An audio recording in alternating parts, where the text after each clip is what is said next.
Tennessee Homestead. How the heck are you today? I hope this week has started out good for you, and the last week was super. So it's time for our barn chat in the garage. I just sat down to have some water. It's like 80 degrees, something like that today. Feels like it's a little warmer than that, but that was what they were forecasting. And this has been my first day off in a while. So I thought I'd take advantage of it.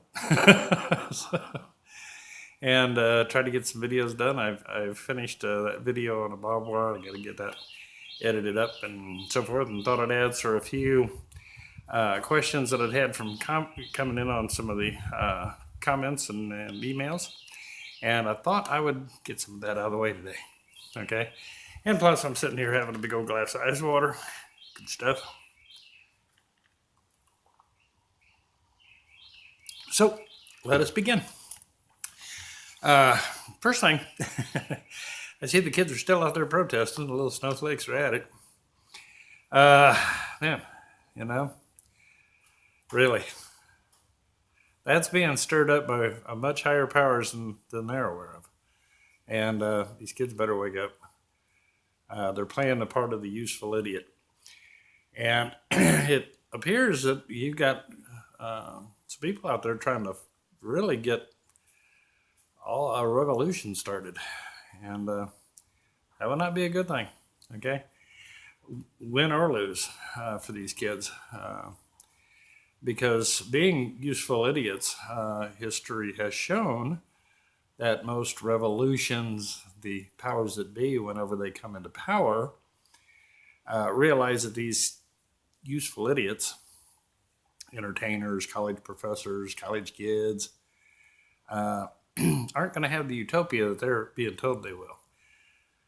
So the first thing the powers that be usually do is round them up and get them out of the way. And, throughout history, that's the way they've played it.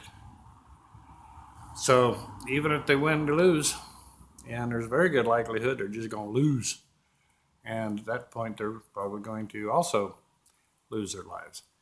So these kids need to step back and really think about what they're doing. They are against most things that are positive as far as being against. They're against the UN. They're against the World Trade Organization. They're against the Council on Foreign Relations. They're against big banks, Wall Streets, you name it. They're against it. Okay? They need to fight their battles one group at a time, because they're not going to shut it all down at once. That's just not going to happen. So hopefully these kids get their heads out of their tush and move on to something constructive. Because they would find that if they got after their true enemies, the ones that they are really have done their research on and know to be their enemies, they'd probably find a lot of support from a lot of other people that would take them a little bit by surprise. So, that being said, let's move on. That's my political statement for the day. I pray for these kids. There's the potential of some bad things coming their way. And this political correctness, if they really sit back and look at the reality of it, it needs to end. It is not good for anybody. It really isn't. I would much rather hear the opinions of somebody that I totally disagree with than their opinions be stifled. And that is not the thinking of our little social justice warriors, okay? Really isn't. Although I did find something that I found, that I thought was pretty hilarious. That fellow that they were protesting about his speaking in Berkeley and did all that damage and so forth. He's gay, for one, and he has at least enough sense to know I don't want Muslims flowing across my borders. Sorry. They have a pretty strong dislike for gays. They're not liable to be politically incorrect with me. They're liable to toss me off a tall building somewhere. So that was his motivation for it. And these kids don't understand because they haven't really gotten themselves educated. I know they're going to college, but that's not an education. That's a brainwashing. they would find out that open borders is not good for anybody, and that they need to stop it.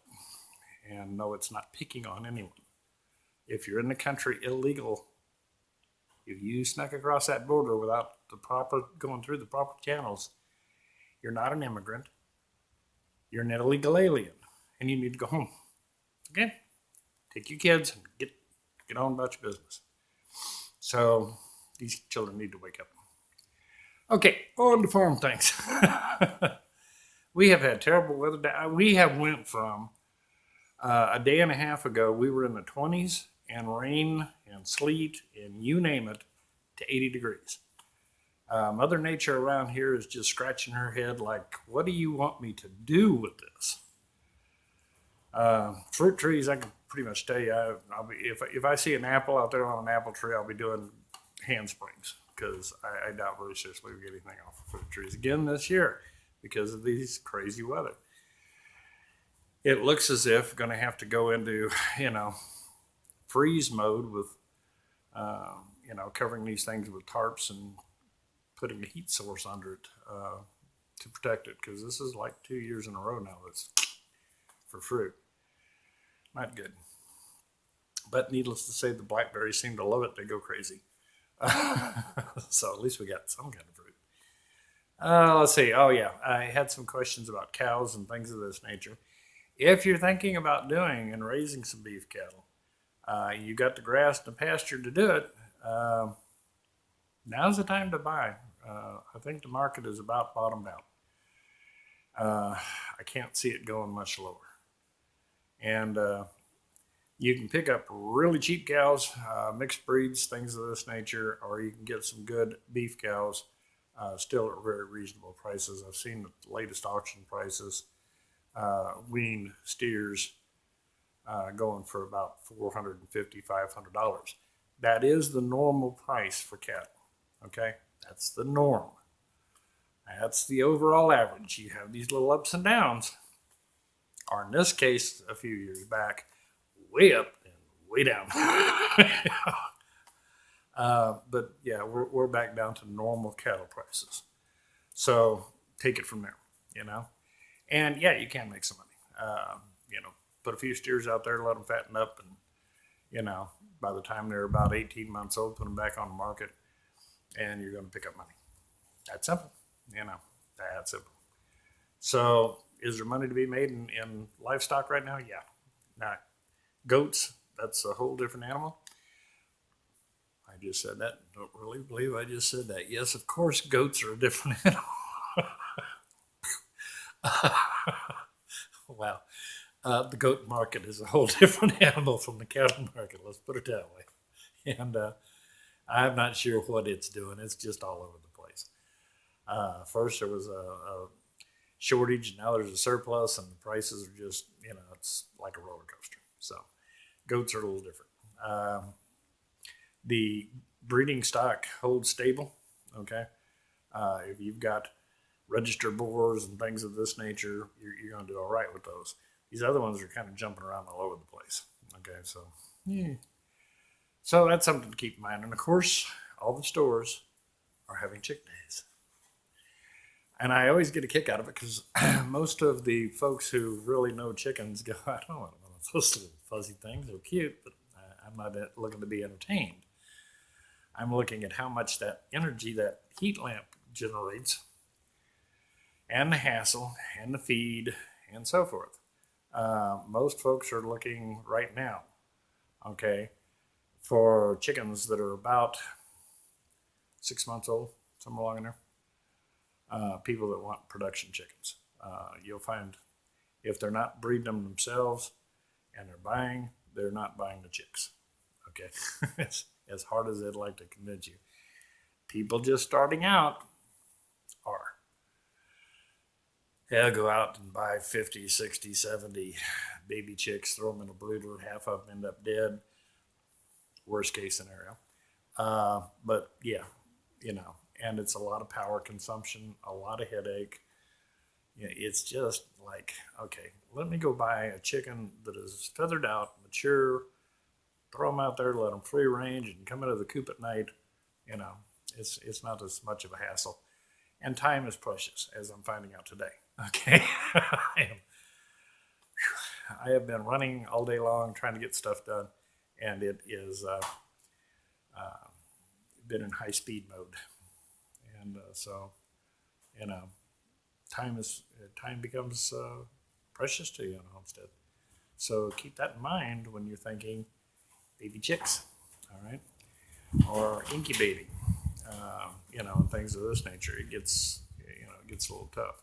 If you're doing specialty breeds and you're wanting to try to control the genetics, then you play with that sort of stuff. But talking firsthand experience, I wouldn't do chicks again unless some mama hen hatches them. Okay. Um, and that's where I'm at with it now. I got to let mama hatch them and move them into a separate coop and let them do the thing. Get my chicks that way. So yeah, something to think about. And there are people out there, including us, that are selling. Matter of fact, I just sold a whole school of about 6, 7 month old chickens here a while back. So yeah, and if they're laying, so much the better. You get a lot more money for them if they're already laying. So I know several places that hold theirs off until they start laying, and then they sell them as laying hens. Advanced warning: danger, danger, danger. There's also farms out there who will sell you laying hens, and they'll tell you, "Oh yeah, they're fresh girls, yeah." And then you find out those chickens are 4 years old. Yeah. So, yeah, to some degree, that gets a little hazardous because all of a sudden you get a handful of eggs out of these girls and they cut it off. So be advised, there are people out there that'll do that stuff like that. Deal with reputable breeders, and you don't seem to have those kind of problems.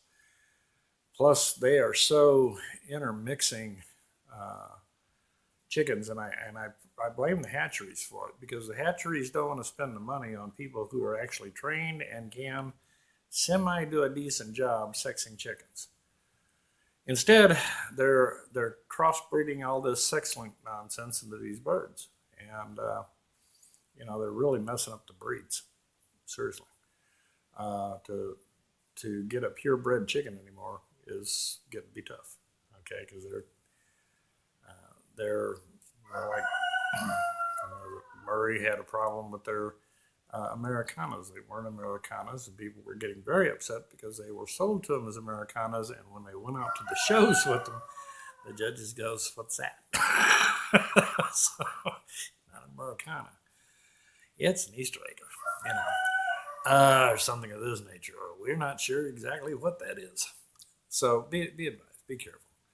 Uh, if you're looking to raise chickens and things of this nature, be very selective where you buy your uh, chickens from. You need to go find yourself some good breeders and deal directly with them.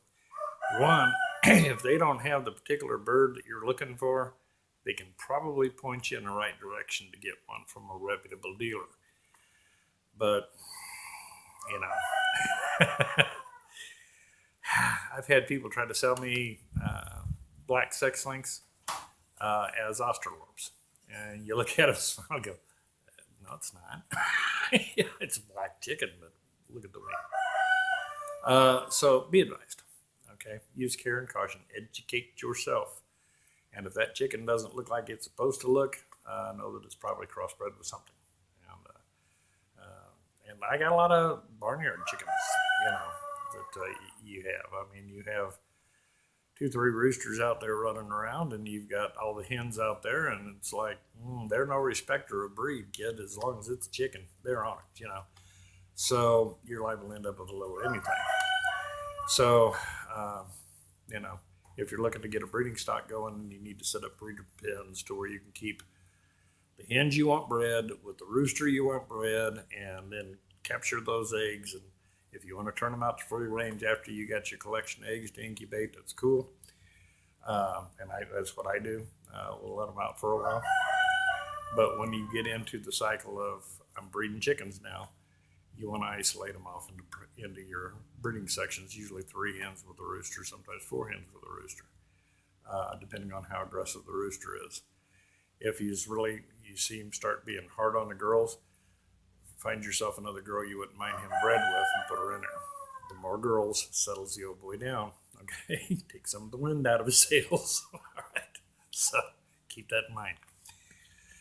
Anyway, yeah, it's summer for 2 days, and then they're looking for temperatures to fall back off to near freezing. It's like, is spring never going to get here? Okay. But anyway, that's about all I got going on around here. Decided to stop and have a glass of water and say howdy do to you folks so that you know I didn't forget about you. I'm doing good to remember to put my pants on in the morning anymore. I've been really on the run. But I wanted to say hi.